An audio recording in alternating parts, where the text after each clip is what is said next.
Good evening, everyone. Hello. Welcome to the Tammy Tuckey Show. My name is Tammy Tuckey, and it's good to see you. So, today we have a special episode. I'd like to welcome one of my friends from the RetroWDW Podcast. His name is Brian Miles. Hello, Brian.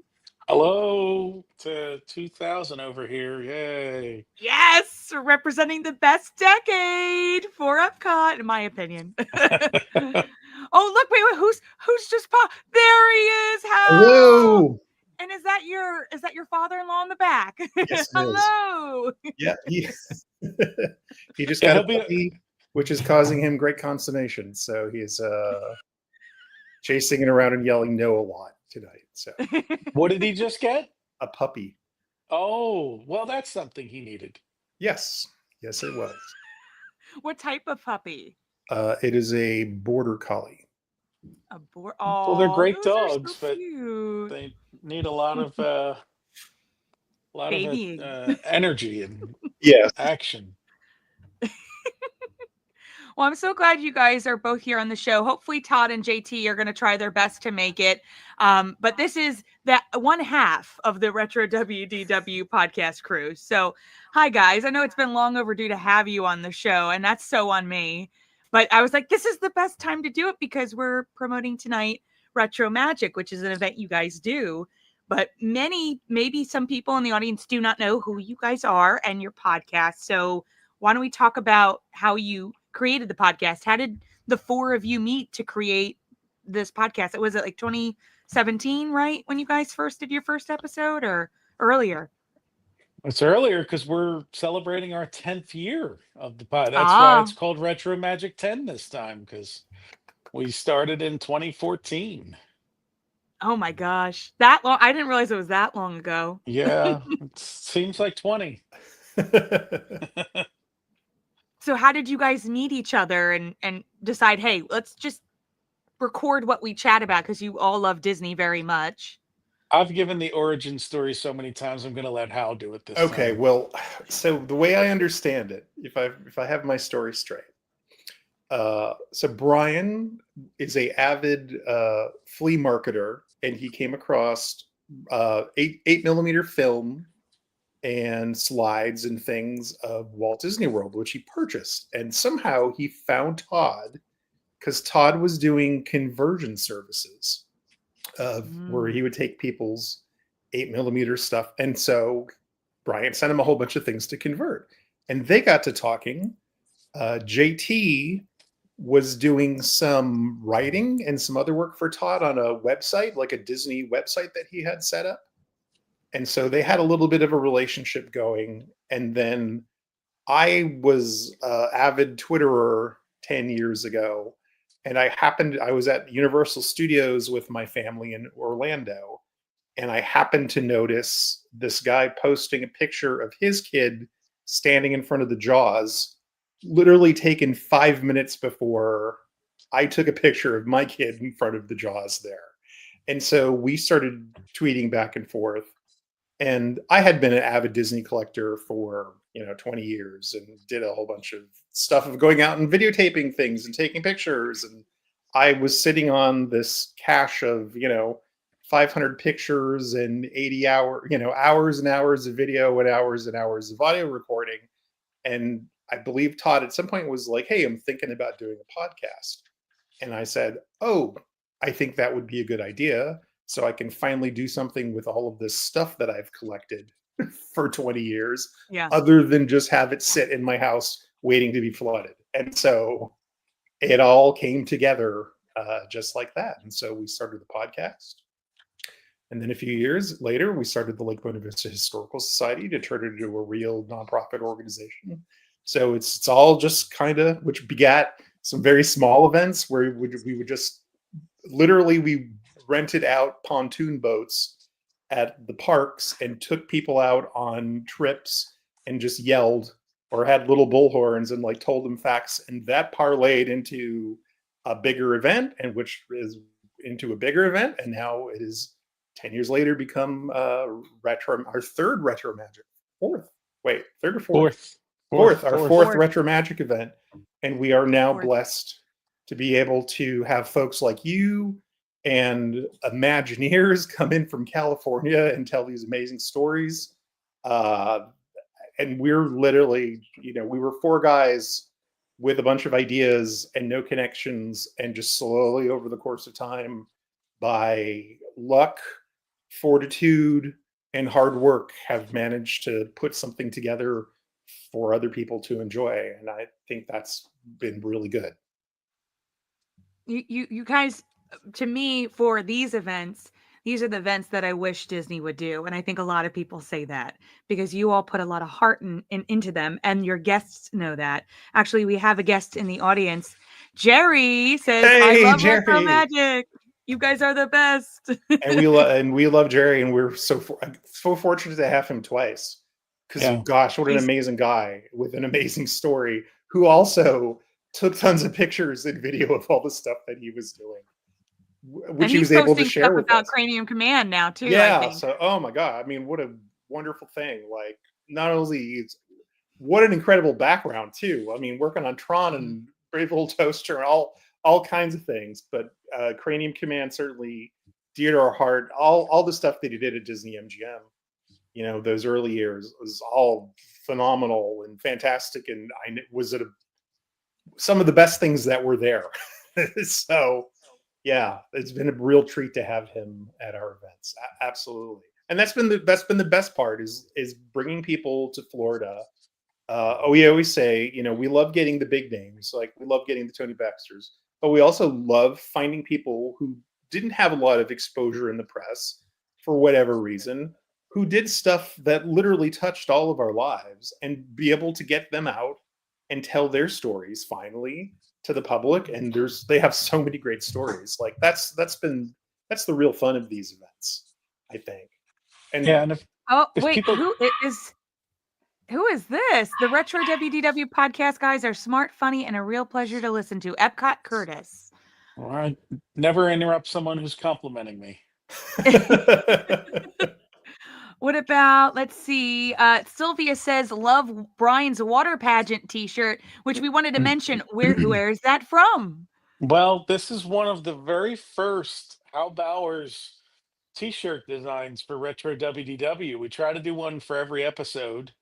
And this may, by right of both having been around the longest, and that it's so awesome, be our top seller over the 10 years or so that we've been doing shirts. And this I've had this from like when we first did it, and every time I wear it, people stop me. Well, it's a great shirt. It's perfect. Yeah. And you can still get them, right, Hal, on our we site. can still get them on RetroWDW.com/support us. Samantha says, Hal always knows it's out of the park with his designs. I love his Etsy too. Thank you. Yes. And Adam loves your design shirts. He's got some in his closet. So you got a lot of fans in the chat tonight. So it's great. It's such a pleasure to be able, if you're going to have some sort of topic to make, some sort of artwork against, or designs, like, you couldn't ask for a better one than Walt Disney World. And it's always a fun challenge for me to find, you find something, it has to be somewhat obscure, but still popular. Those are the ones that go over the best. You can't do like the Disney artwork. We're never going to do something with like Mickey on it or Donald, because you're instantly going to get sued.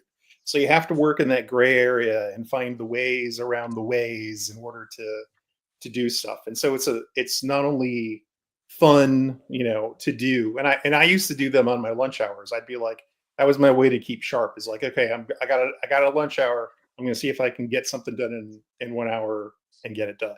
And sometimes it goes to 2 lunch hours, but that was my way to stay sharp, both mentally and artistically. So, and I'm glad, like, what a wonderful thing for people to respond to them, because I would have just done it to do it. And it's so nice that people like them and buy them and wear them. And when we show up to the events, I suddenly look out and I see a sea of people, wearing stuff that I did, which is pretty cool.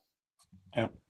And for people who don't know what we do a monthly podcast on a topic related to the history of Walt Disney World. And sometimes it's very laser specific on a resort or an attraction, and other times it can be a more general topic on, just transportation things, or one of our most recent episodes about the Disney difference and some of the services and Mm. experiences they used to provide that they don't anymore. Uh, so we do the monthly podcast. The site itself actually was begun by Todd with his own family. His family made multiple trips to Disney World with his grandparents and his brother and two sisters. And I think their first trip was 1980, and then throughout the 80s and 90s. And so added to that, his father had a degree in cinematography. He studied cinematography in school. So he took extensive 8 millimeter films. So Todd took all of those 8 millimeter films, 35 millimeter slides, and the origin of Retro WDW is really his own personal family archive. And then we began to add to it. So the site today has approximately 20,000 or so 35 millimeter scanned images, that they're slides over the years that I've picked up, or that people have sent us that we've scanned, in some cases been able to restore and improve. Some of the stuff is Disney PR slides that we were able to get some, lots of those things in auctions and stuff like that. The films have progressed over the years. I mean, we're well over 100 films that are on our YouTube pages, and Vimeo and some other places. But we have restored, and when I say we, it's really Todd. Uh, Originally those films would come in, including the one that I sent him, which the notable thing about the original film I sent him was the park was about 6 weeks old. And eventually one of our viewers, listeners, was able to pinpoint like an exact 2 or 3 day period of time, like the specific date that it fell like November 12th to the 15th or something in 1971. But the films, he gets these 8 millimeter and 16 millimeter films. He used to ship them off to get them digitally scanned, and then he would work on enhancing them. He has now built his own custom machine that does these 8 millimeter films in-house. So that's been a Nice. 10-year progression, built exactly to his specifications. And then he was sharing some work with us last night. Just when he does these side-by-side comparisons of, look, here's the original film and here's what I can do with it. It's really remarkable. Yeah, So absolutely. yeah, so we've become known for those things. And then our website, in addition to having all of those images, our image archive, just tons and tons of ephemera, tickets, maps, Menus. restaurant Yeah. menus, like Yeah, anything you and could, the menus is my favorite.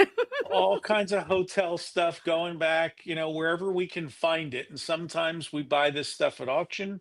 Sometimes I do find it at flea markets. A lot of our Yep. archive, which we do keep in Florida and display at our events down there, uh, those things are, a lot of it is stuff that I've picked up when I'm just walking through one of our flea markets here in southeastern Pennsylvania. So, and then the last piece of it is these events that Hal mentioned, and they have grown from small fan gatherings to our first big leap in 2019, which Tammy, you attended as a member of the audience when we were in the Ballroom of the Americas, and were able to perform on stage with Ali Olmo, who you've interviewed previously on your show, and who sang Two Brothers in the American Adventure. And we were able to bring Allie to Florida and have her perform that for the fans there. First time And live. She never done it live before. yeah, and You we would got to be do it like, twice. We wouldn't got to that do have, it yeah, it twice was that day because the audio was jacked up the first minute, and Hal called a Hal halt was to the like, stop. proceedings so we could get a proper working cable. And fortunately, our AV guys had a backup cable. Thank But yeah, God. so, and for those of you who don't know what the event is, basically think of a Comic Con or any kind of a pop culture convention But instead of it being about movies and television, it's about Walt Disney World. And we bring the people in who made the magic and who, were behind the great attractions or the great music or the things that, or just guys that worked in merchandise or in transportation and drove the monorails and things like that, and anybody who has touched the parks. And we're trying desperately to chronicle as many of those stories before we lose these people, because the park is over 50 years old now. And even if you were a wee lad working at 18 years old then, you're in your early 70s now. So, it's a race against time. And you guys have a certain people that have already been announced, and they're on the RetroMagic.net website. So if you want to buy tickets, we're going to be highlighting this throughout our episode tonight. But if you want to buy tickets, go ahead. It's for September 27th and 28th, right? Or That is correct. 36 days. Saturday and Sunday at the Coronado Springs Resort in the convention center there. There is about 5 days left if you want to book a room at a special discounted rate that also is listed on the RetroMagic.net site for people attending the event. It's $185 to get in, not only to get in both days for a full day program, but on top of that, you get a full buffet breakfast on Sunday, so that after you're out with a wild late movie night with us, because we're on stage all day on Saturday. We take a dinner break, and then Saturday night, some of these movies we've been telling you about, and a lot of stuff you've never seen. We're all going to hang out in the ballroom that night and screen some stuff. We'll have a good old fashioned movie We're night. having a sleepover. We're all going to bring our PJs. I know Tammy's going to be in her PJs. A lot of I'm people bringing have said they're mine. going to be in their PJs. I think all our events are clothing optional. Is that right? I can't remember. That's Yeah. Any event's clothing optional if you can get in. Yeah. And then we'll do it all again on Sunday. So, but you don't have to worry about where to get breakfast on Sunday. There'll be all the Mickey waffles you can eat, along with some eggs and bacon and coffee. Everybody loves their coffee there before we kick off another day of events. And so we'll wrap up, late afternoon on Sunday. In addition to that, we have a what we call the Lake Buena Vista Village. The name changes with each event depending on the theme, but it'll be the Lake Buena Vista Village again for this event. And that is our VIP and vendor room. So there's some folks, we have some wonderful folks who bring their whole collections of things. In fact, Tammy, at the amazing. last event, you displayed a bunch of Barbie wardrobe stuff, right? From the Barbie And a Food Epcot Rocks 94 jacket. show. And the Food Rocks jacket, yeah. Hal was running around the days before the event, buying mannequins to display these things on. He's so great. Hal is such a Yeah. sweetheart. The poor Yeah. man. Because he's down in Florida, because Brian's up here where I am. And JT, I don't know, is JT in He's in Ohio? Ohio, And yeah. then where's And Todd's in New Hampshire. Todd? Todd's in New Hampshire. So you guys are all over the place. We are, but we're never far away from each other or from Walt Disney World. It seems it's now omnipresent in our life. But the big thing about that room is also, after these folks finish their sessions on stage, we usually have a break in the morning and in the afternoon, where you get the opportunity to go into the room, into the VIP room, and meet those folks and have them sign something or take a picture with them or just thank them for work that they did. And Hal usually talks about what a unique experience that is. Yeah, I mean, you mentioned a lot of people wish that D23 was, more like our thing. And really, I think scale is the difference. Yes, definitely one of the, and a little bit of the attitude, but we're not trying to fit 5,000 people into a ballroom and you get to see your favorite Imagineer from 20 rows back and they go on the stage and then they disappear. These are very, we try to keep it to less than 500. Our goal is usually somewhere between 400 and 450. So it's a much more intimate event.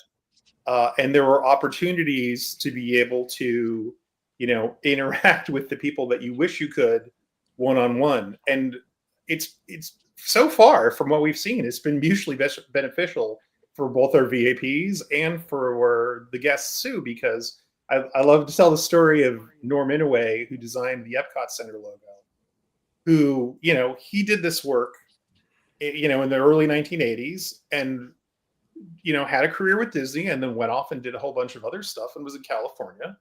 And of course, he's not exposed to everything that happened here and the fandom behind it. And so after we did his presentation, he came down and sat next to his wife, who said, "I had no idea that you were such a big deal." and she couldn't get over all the people coming up to him for his autograph. And people would come up to him and unroll their sleeves or pull up their leg, and they had the Epcot Center tattooed on their bodies. And that just blew his mind, because in no world did he ever think a thing that I designed would end up being a tattoo on someone.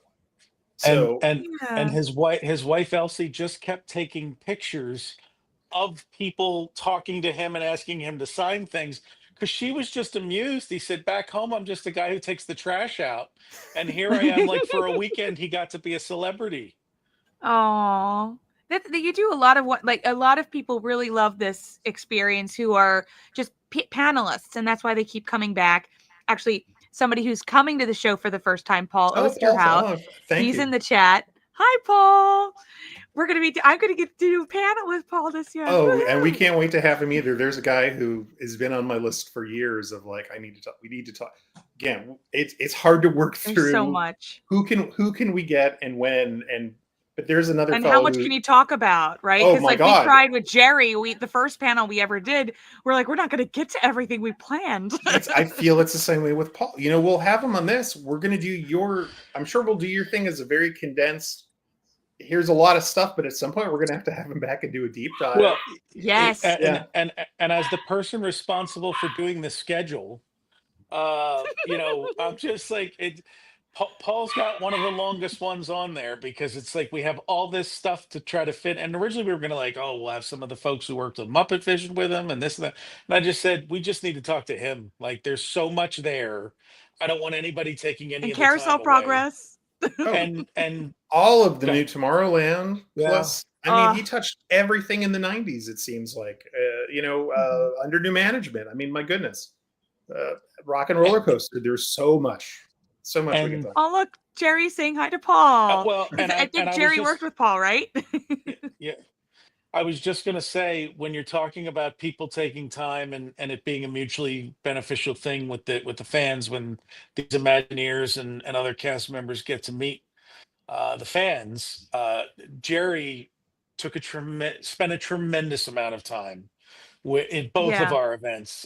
Just everyone who wanted to talk to him, however long they wanted to talk to him. He got to meet some Wonders of Life super fans, and just an endless array of people who, if they just wanted to talk about filmmaking with him or anything, he sat for hours. And that is so heartwarming to us, just that we're able to do that and provide the platform for that to happen.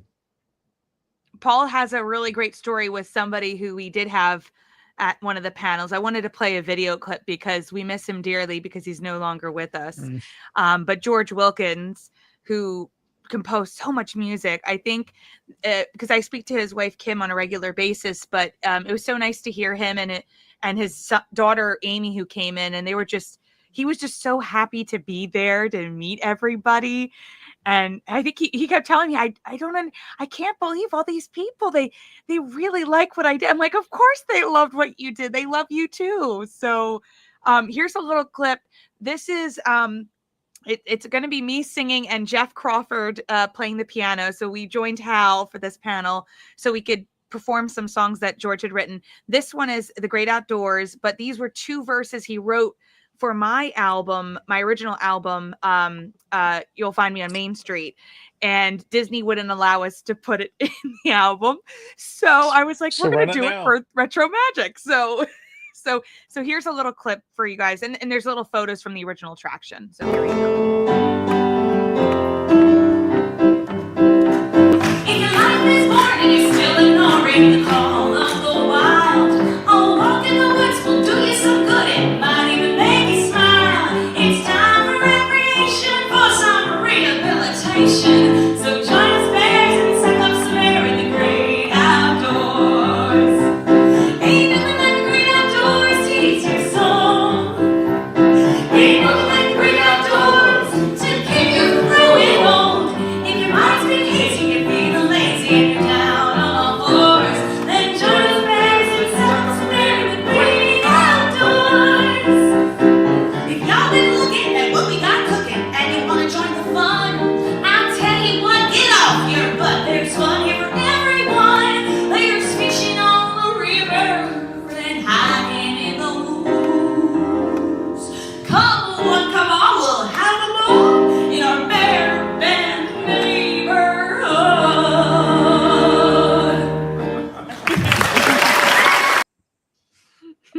got That over was your just so much stage. You fun. got over your stage fright there, Tammy, and were able to perform. That's great.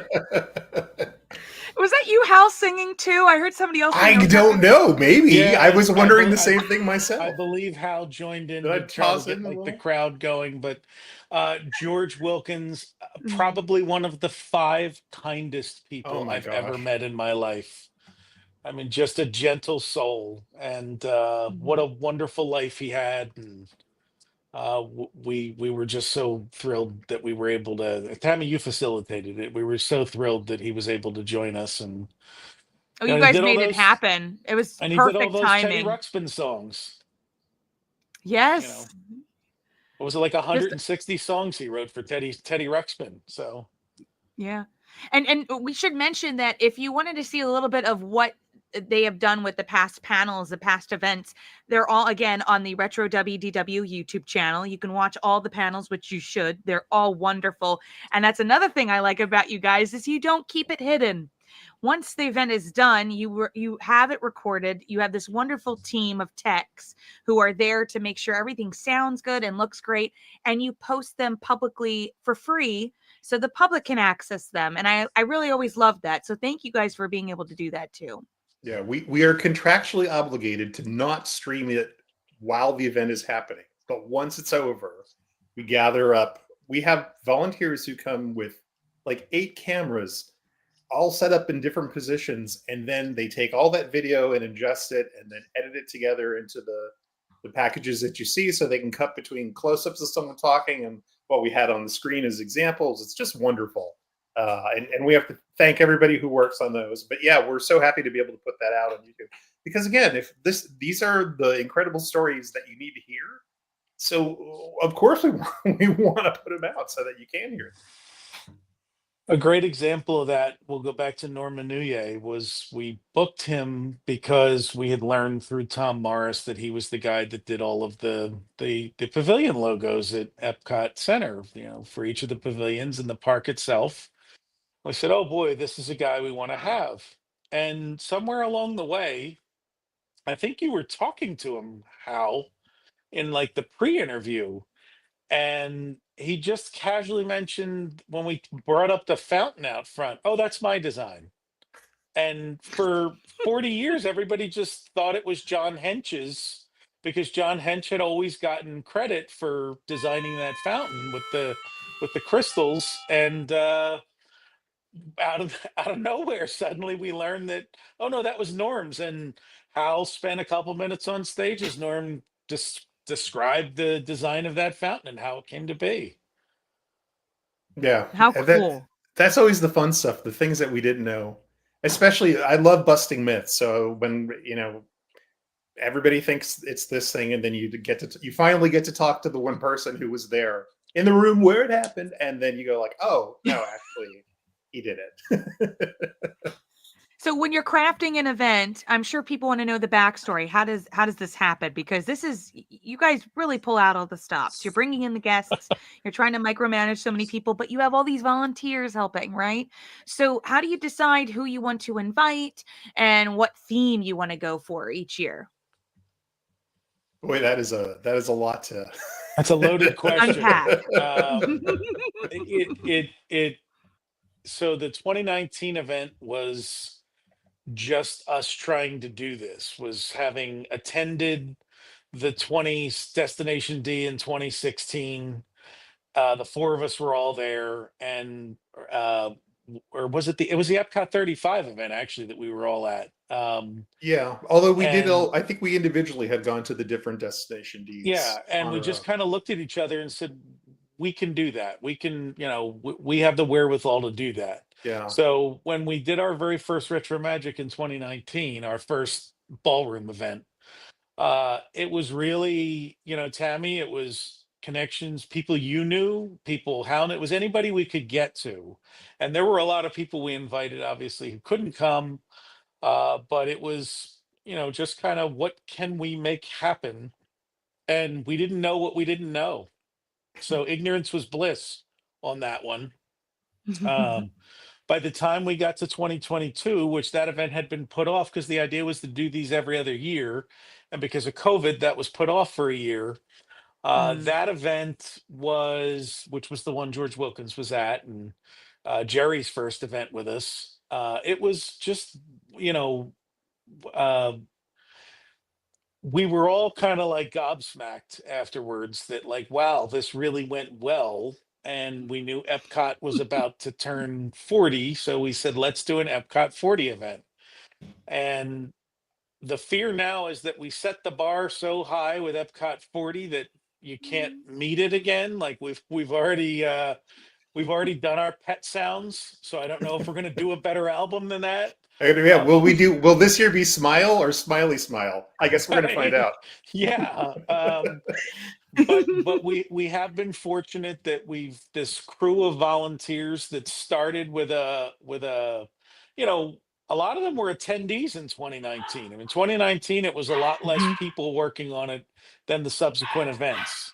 You know, people said, "Hey, I'm willing to help out," and the volunteer list grows every time. And most of those volunteers still buy a ticket to support the event, and they just still will come and help set up the display room and set up the ballroom and break everything down at the end of the night and drive to the storage unit to put everything away. And it's really, really something else. We've been fortunate for the last three events to have the partnership. You mentioned Jeff Crawford, Jeff and his brother Michael, the Progress City USA podcast guys who have lent their talents to us and have kind of been like our brothers in this, and because they both have so much to bring to the table, so we've gotten help from them. And you know, it's been wonderful. But really how we pick it is we try to put on the events that we would like to attend.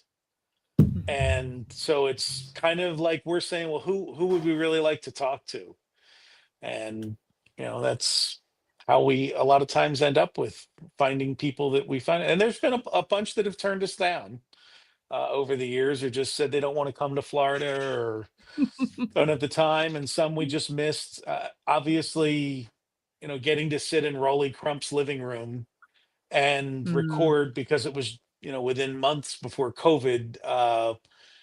We recorded, if it wasn't the last interview with him, it was certainly one of the last interviews with him. And it was just, there was a point where we finished that day and we're sitting on his little back patio having lunch that his wife put out for us while he went into his room to lay down. And we just kind of looked at each other and like, is this really happening? Like, you know, the Small World guy, it was just sitting there telling us the story about, you know, doing Small World and telling us about the day Walt passed away and all of his work on Walt Disney World. And, you know, that was the day we discovered he did the little Epcot splash pads that used to be on the bridge, the walkway between Future World and World Showcase.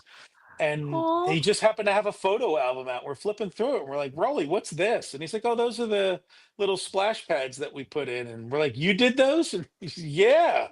And he told us the story that somebody, hey, there's JT Kuzior from the airport. JT! He's at the airport. How are you? We're just talking about Rolly Crump. Well, very cool. I'm trying to mute my audio here if you hear all the airport jibber jabber and noise and stuff. But I wanted to hop in and say hi. Yeah, we were just talking about how excited we are for the next event and how you guys usually put these together. So I think you and I are actually teaming up this time around for a couple of panels. So are you excited? What do you like to do to kind of get ready for events like this? For me, obviously, I have to do all my jobs on the to-do list. That's one thing that I have to. We all have to do that. Second off is, I mean, you know, I'm not like Brian and Howe and Todd where they know facts right off the rip like them. So I like to, I mean, it's kind of like a research / you know, take it all in at the same time. So like I like to try to find things to talk about and plan out what I'm going to say and kind of let it go and see how it goes. But you're kind of a pro too, Tammy. So I'm going to rely on you a lot. Okay, we'll be a team. I'm always called, was it the fifth Beatle of the group? Yes. Which I love. I don't who came up with that? I'm trying to remember. You've probably been drafted, you know. It's But Well, I'm J, like the J, kid sister, the annoying the, kid sister of the group. the important role that JT plays is a lot of times when Hal and Hal, who studied Imagineering and theme park design, and Todd, who's a naturally curious and research oriented person and a bit of a perfectionist, and then me, who obsesses on topics and digs into them and learns about them. JT plays the role of, like, he's a big Disney fan, grew up going to the parks. When we're talking, the three of us, we have a tendency to forget sometimes the audience doesn't know what we're talking about. So he asks the critical questions that then make us add context, so that we're not having a 300 or 400 level college course discussion without forgetting the intro to poli sci guy that's in the audience. Yeah, and that's important because that's me half the time too. I'm like, Yeah. wait, you serious, Clark? That's usually what I'm asking those two. So it's a lot of fun, and JT did stuff none of us did. Like, I don't think any of us stayed at Fort Wilderness except for JT, whose family used to vacation there annually. So there's like a Mm. whole piece of the world. He was a river country frequent flyer, and I never got to go to river country. I never stayed at Fort Wilderness, and Well, it's the so eras that are different too. I mean, you guys talking about Epcot and opening years. I mean, I was like 2 years old, so it's like this shift in time too, where I was, Epcot was boring to me at 6 years old, and I hated it. Where Todd was, you guys were loving it. I was that kid Yeah. crying there. Yeah. That's because he didn't get to go there, and needed Jerry to put Cranium Command in there and I get did. Wonders of That Life up and was running. Yeah. that was my first trip. Was a lot of time in Wonders of Life for sure. And I like that a lot better Aw. than the World Showcase. I hated the World Showcase in Yeah. 4th grade. Oh my gosh. Well, because you're looking for the rides, and you're like, "Where's the rides?" Yeah, I, where well, are they?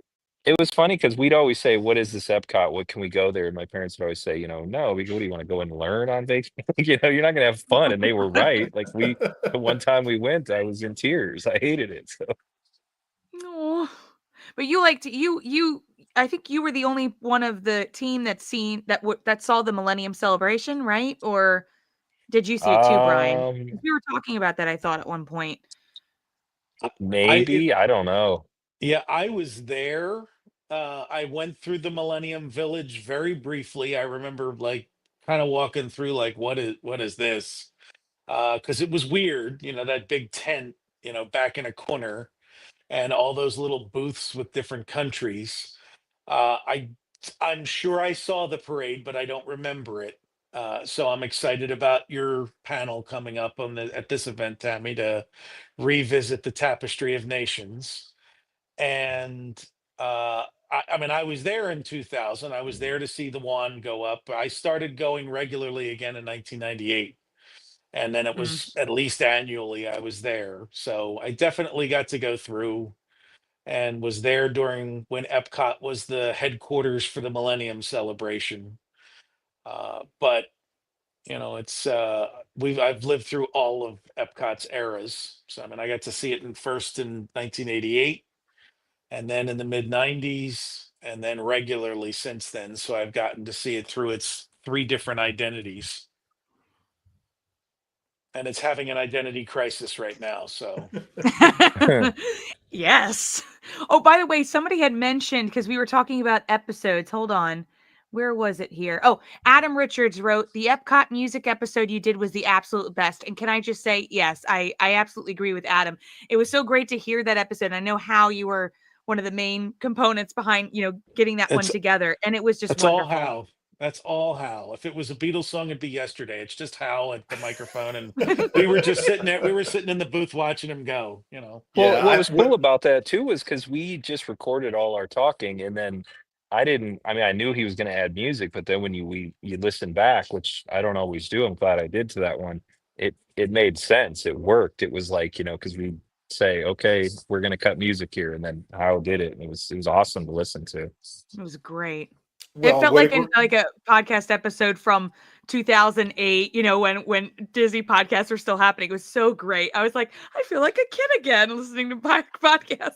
and I think one of the fundamental differences between our podcast, which is why we only do it monthly versus a lot of other podcasts, and I'm certainly not knocking the style of other podcasts where it's, three people get together and just shoot the breeze for an hour unedited, and they're just, it's the camaraderie, it's the love of listening to each other as they talk about, whatever cupcake is dropping at the Magic Kingdom this week, and they closed this. But like that's not us. It's like we do heavy research into a topic, we record, and then either Todd or I edit it down to we take out all the ums and the uhs and the coughs so that it's a real linear episode.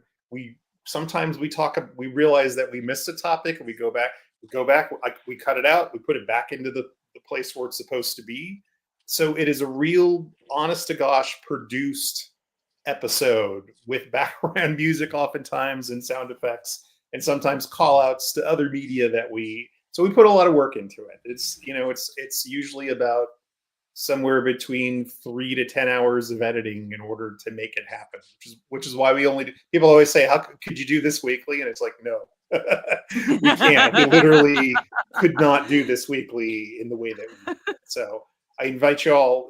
The Epcot music is probably a great place to start if you've not listened to our podcast. Oh, it's great. Go do that one, because we talk about the history. You've listened to this music over and over again, but we got to dive into a little bit of the history behind it, the people who worked on it, and not just the singers, but also the composers and the arrangers. We really got as deep as I could with each one of the songs, and then we play it for you so you can actually hear it after we set it up and say, like, here's the things you should listen for. We play it in its entirety so you can actually hear it and then enjoy it. So yeah, that was a good one, and we'll definitely do more of that because it's fun, fun to do and fun to listen to. JC says, I'm re-listening to your History of Pleasure Island episodes. I enjoy the long form ones. We got part 5. We got to do part 5 still because we haven't done the 2000s. Well, Sylvia says, really enjoy it. Looking forward to part 5, Oh, 6, there 7, we go. and etc. There we go. There is an ongoing inside joke about how Bowers led episodes, that they're never just one part, and they just seem to go on forever. Right. And the other thing I will say, to me, a differentiator between us and other podcasts, not naming names, but I think I hate listening to most podcasts because it's not my thing. I don't enjoy it. And a lot of times it's because, particularly on some of the history podcasts, you can tell people are just reading off of Wikipedia, or they're taking content from somewhere else because they literally weren't around in the parks in order to see this stuff firsthand. With all of our ages and all of the eras that we went to Walt Disney World, like when I'm talking about Pleasure Island, I am pulling from material, interviews and things, but like I've spent hours and hours there walking around and observing things, which for some reason I remember. And so we're able to give firsthand accounts of things in the 70s and the 80s and the 90s. Because we were there, and so we can give you the straight dope of like what it was really like, and not only the facts and figures, but our emotional impressions of what it was like and the feelings. Like I think everyone will, like, in the old Spaceship Earth, when you would get up to the top and you would look up at the Earth as it was back then, even, and the music, that particular piece of music that they played at that particular time, would swell, and you were just overcome with the beauty of the emotion of that experience. It's like, you can't get that out of Wikipedia. You can only get that out of people that were actually there and experienced it. So that's one of the things that I think makes us a little different. So yeah, go check us out if you would. And it's just so wonderful because the way we had found each other. Actually, you guys found me, and it was through the event before the 2019 event. It was just somebody you were looking for as a guest, and I never heard of your podcast. I had not been listening to podcasts for a long time. So the only reason I really started listening to podcasts again was because of you guys, because I didn't know who you guys were. I was like, hi, yeah, I just interviewed somebody and you wanted to have them at the event. So that worked out really well. And then you guys invited me in 2019, and it's been such a joy to work with you guys and have so much fun. And you're all very sweet and kind. So I really want to, again, encourage people with the link below, RetroMagic.net. You have 36 days until this event, so you definitely want to come. It's a lot of fun, and it's just, and now you've expanded it from, I think we used to only do like one full day. Now we're doing 2 days in the evening. So we were talking a little bit about that before you hopped on, JT. So are there any new announcements you can share at this time, or where should we continue to look if you have any new announcements coming out soon? So the RetroMagic.net is the main site, but we also have a page on RetroWDW.com that is easier to get updated more frequently. So as the schedule comes out, as those things come out, they will go up on RetroMagic.net, but they'll come up on RetroWDW.com too. As for late announcements, I'm not sure. Is there like, so for us, everything seems like whatever happened 2 days ago happened 3 weeks ago because we have so much stuff happening. Like, I mean, it's just we get through this thing and it is very stressful. I always liken it to we're planning a wedding for 500 people, and and if you've ever been through the process of planning a wedding or a big party, the weeks leading up to it, you're all ready to kill each other. And we frequently get there. And then when it happens, when it's all finally there and we're at the event, uh, you see your work come to fruition, and we are not only on stage, we are experiencing it as fans at the same time. So as we hear the stories, even if we're the ones sitting next to the person on stage who's telling them, we are suddenly overwhelmed. And I think both Todd and I got emotional in our goodbyes at the last event, because at the end of that celebration of Epcot's 40th, it wasn't just that the fans were touched. It wasn't just that Tammy closed the show by singing a song that makes me cry, that used to cap off eliminations, but it was that from Tony Baxter to Peggy Farris to Tom Morris to Jerry, Richard Vaughn, all of these Imagineers who touched Epcot in some way, they didn't leave after their sessions were done. They stayed there all day to listen to their old colleagues tell their stories. Yes. And if you've ever been to other types of events like this, that doesn't normally happen. No. So we had the opportunity to eavesdrop on reunions of these people, like John DeCure Jr. And Peggy Farris and Tom Morris talking about Spaceship Earth. And it was just so touching to sit there and just be a part of it. And so that's the real, I mean, magic is an overused word, but that's the heartwarming parts of it for us. Can I just jump in? JT has to hop off, but I want to do a Kodak moment. So let's all smile at the camera on the count of 3. Ready? 1, 2, 3. Kodak. Okay. Good to see you, JT. Have a safe flight wherever All you're right, going. see, He's we'll going talk to to you soon. Orlando. Yeah, See you I'll soon. be back tomorrow. All right, later, All right. guys. Bye. Enjoy. Bye. He's going to do But recon right now. I just got back from there on Wednesday morning, so. Well, Jerry just wrote, major respect for the heartfelt approach all of you show. You care, and that matters. Thank you. Well, I mean, we try. Yeah. Right. Samantha says, thank you guys for all your hard work. Words cannot describe how amazing the event is. It's amazing to come together with everyone and experience all the magic. So. And that's another thing.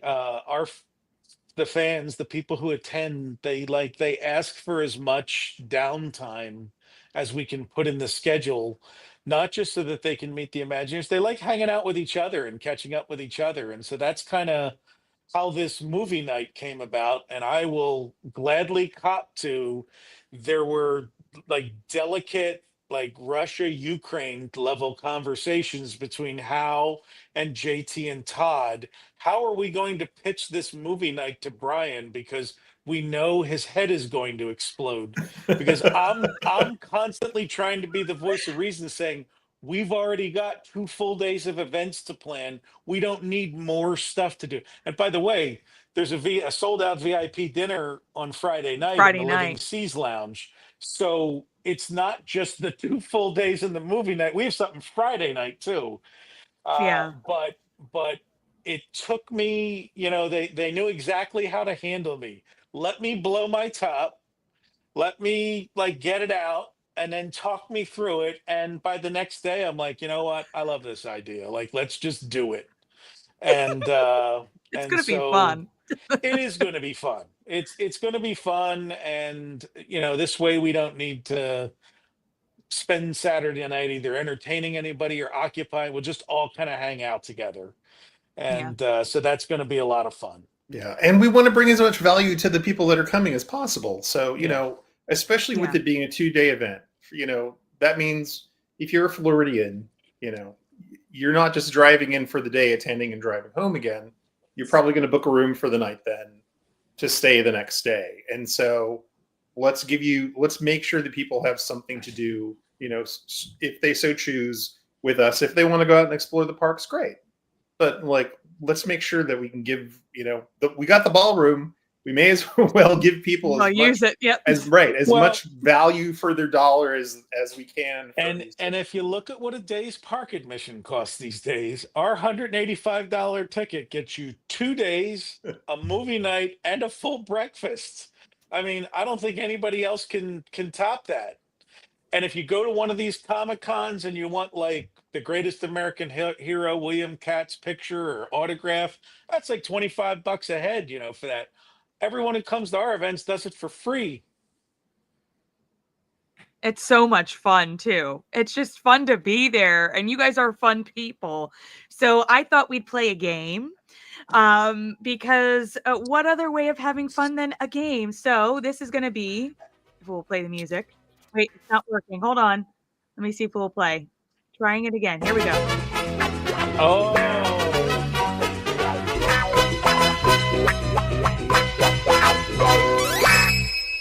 We're going to play a little match game. Okay, so I think I gave you guys instructions. I just messaged Todd, who is dealing with a mouse infestation in his air conditioning unit, which is why he's not here, and said, we're playing match game, which is one of his favorite things in the world.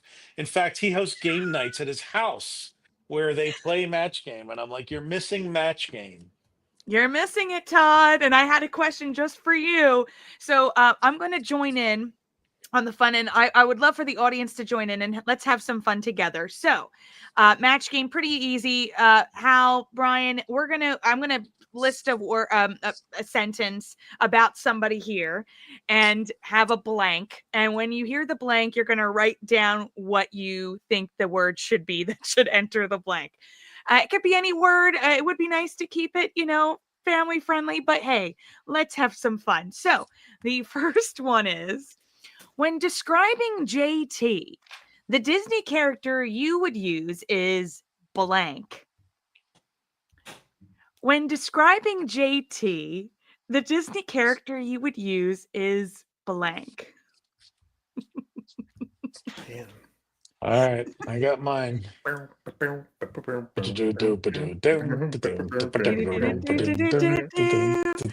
Alrighty. So, Brian, when describing JT, the Disney character you would use is what? Well, let me see if we Lightning McQueen. Because he's a car guy. JT is he has his own auto blog, Rubber City Motoring. So, oh, I love it. Alrighty, Hal. If when describing JT, the Disney character you would use is blank, what did you put? Oh boy, I am at a loss for this one, but I'm gonna go with. I said Magic Carpet Oh, because he's okay. kind of running around doing a whole bunch of stuff, contributing, little silent. You don't really know he's there, but he has a big impact. So, Oh, and I put Fantastic. Hercules, the young version. oh, that's a good one. Oh, That's a very good one. So there we go. Alrighty. Okay, next one. So I know he's not here, but if Todd went to Oz and he traveled down the yellow brick road to get to the wizard, what would the wizard give to him? Hmm. So not Wow. not the prison, right?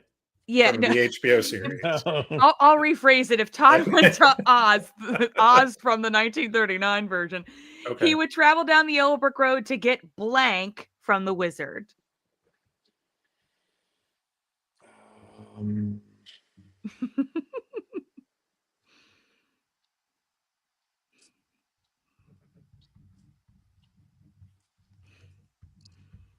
It's not my best answer, but Alrighty. Okay, we'll start with Hal first. If Todd went to Oz and he traveled down the yellow brick road, what would he would get blank from the wizard? I wrote film processing. Love it. Alrighty. I'll go next. I think I'm going to give him a peace of mind. LOL. The poor man always is overwhelmed. I feel bad. So give him a peace of mind of a break. and I would And give Brian, him a go ahead. mouse-free air conditioning. Poor Todd. But Alrighty. truthfully, yes. What I would give him, to be honest with you, is more time in the day. I would give it to him and I would give it to Hal because they are both stretched very thin. Sylvia says that she would give Todd a model airplane. Fantastic Okay. choice. Fantastic choice. Todd has collected and manufactured model airplanes for a long time. So Yeah, he would love that answer. Alrighty. Okay, Hal is getting his dream come true. He will be added to Kitchen Cabaret as a fruit or vegetable. But which one will he appear as on stage? Hal is getting his dream come true. He will be added to the Kitchen Cabaret as a fruit or vegetable. Which one will he appear on as on stage?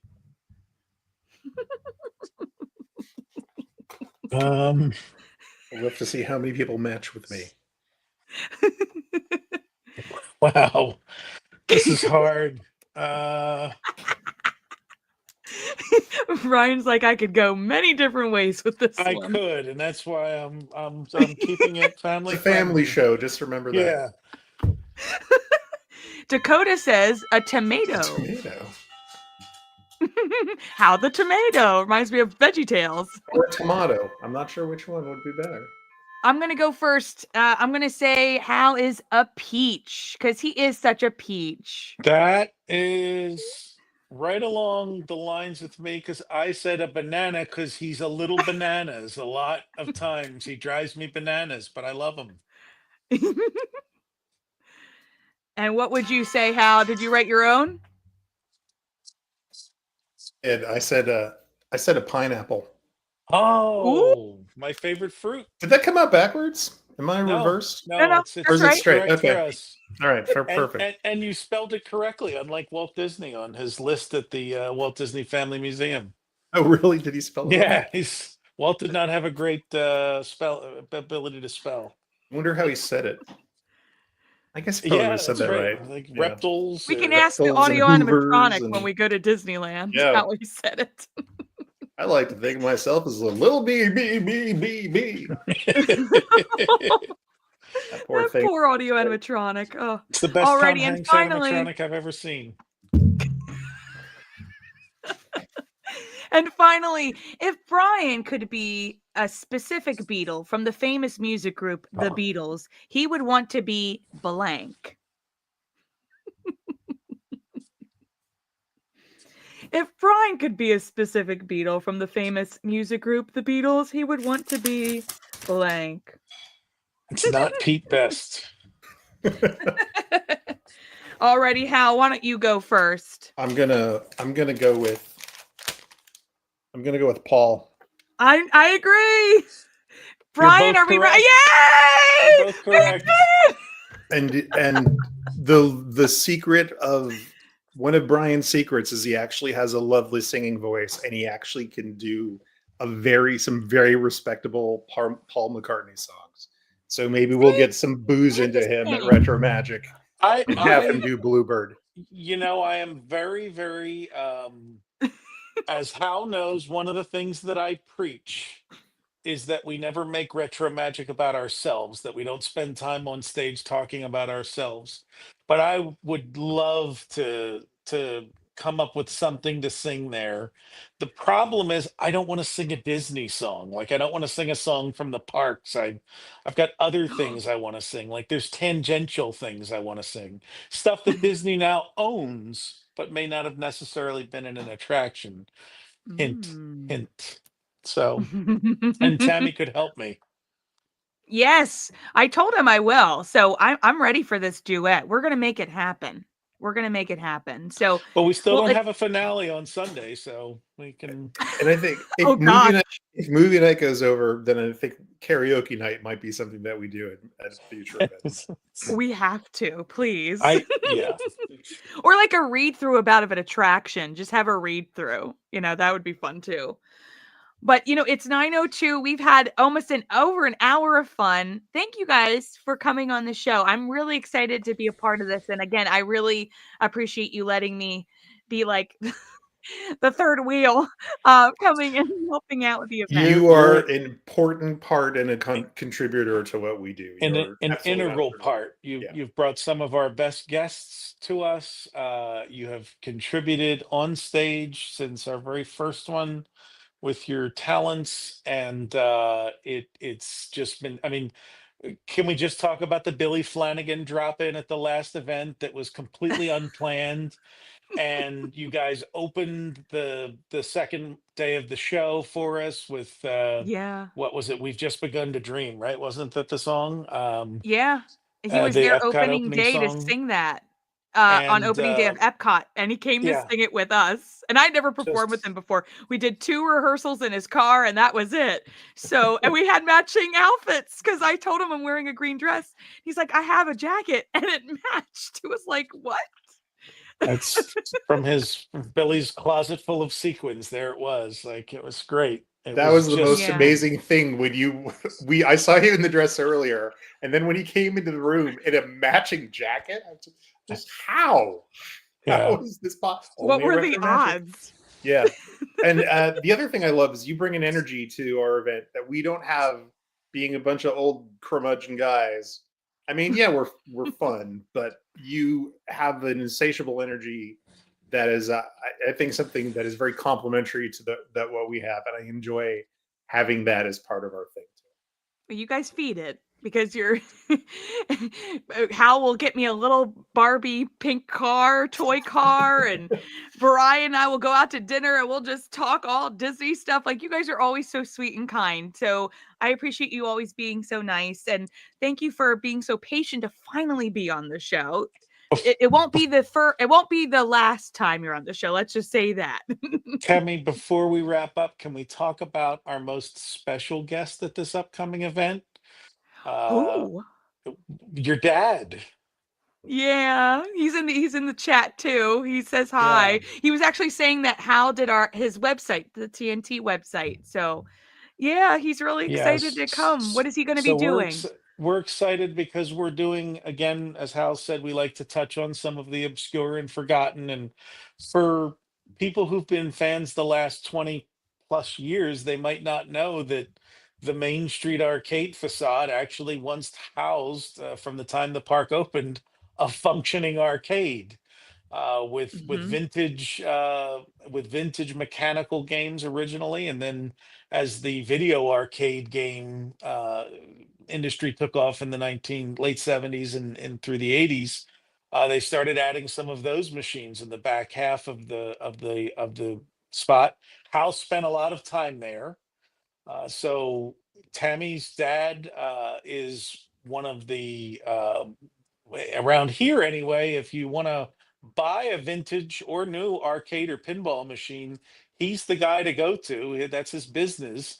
And if you watch his many, many, many videos on YouTube, uh, anything you want to know about these machines, he's a walking encyclopedia. Everybody always Hmm. gets nervous when you call them that because you're like, oh, I don't think I know the stuff about this. But Todd Tuckey knows his arcade machines, so he's Oh going to yeah. be part of a panel with us and Howe and Fox Nolte and maybe another person or two talking about the Main Street Arcade and the things that used to be in it and why it's appropriate that there was a Main Street Arcade on Walt's Main Street. And we're really excited about that panel because I think it's going to be one where most of the audience really doesn't know much about what went on in there. And how you kept like such a great, because we were going over what you have. You have an array of great pictures, so this is going to be a real. I can't Oh wait yeah, to see yeah. it. Again, this is in the 90s when we knew things were kind of winding down on a lot of these attractions. I and my compatriots like Mike Lee from Way in Your World, we took as much time as we could to go in and take photos and videos of everything before it went away because we knew it was a ticking time bomb and we had to get there before it went off.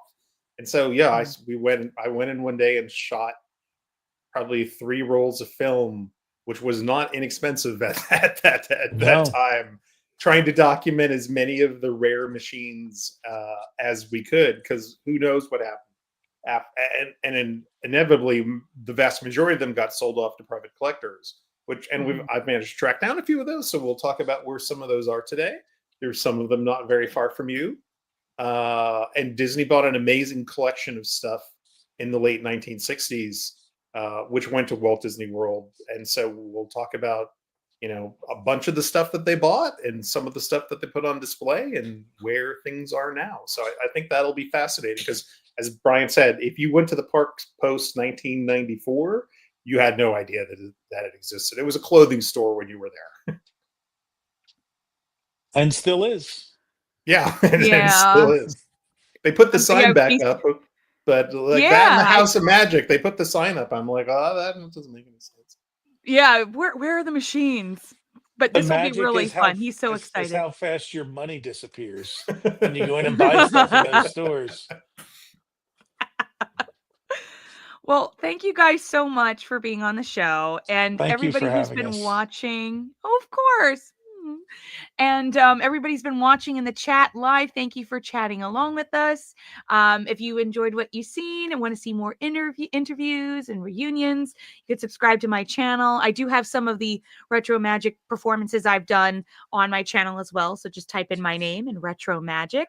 But also you have to check out the RetroWDW YouTube page to watch all the panels. I know I'm going to be kind of going through them before we get going because I get excited. I just like rewatching them. So you could follow me on Twitter, Instagram, Facebook.